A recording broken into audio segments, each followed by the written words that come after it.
其实菜市仔会当看展览，所以要带观众朋友来到新竹的德仁市场，看一场关系到环保的展览。一透早菜市仔人来来去去，其中有一个摊仔特别引目，今日要来看，竟然是甲环保相关的议题展览。内容对水果、青菜含水量，到什么款的土壤适合倒一款的植物，民众买菜顺续可以当中知识。是很特别，但是给那个市民，他是那个大家买菜的人有一些认识啦，家庭主妇有一些认识啦。平常会接触到的食物有很直接关联性的这些，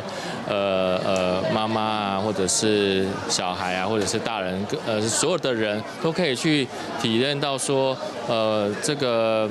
水，地下水维护地下水是非常非常的重要，还有保持我们的土壤是非常非常的重要。现场把展出海洋废弃物摒扫的情形，展出几啊款的海洋废弃物，包括为对方漂流过来的塑胶橄榄。提醒大家重视海洋污染的问题。我们在超市买的新的包装的东西，其实如果没有好好的去做垃圾分类，然后去做审慎的采买的评估，其实你到最后面，它就会变成是这个样子，它就是一个海废的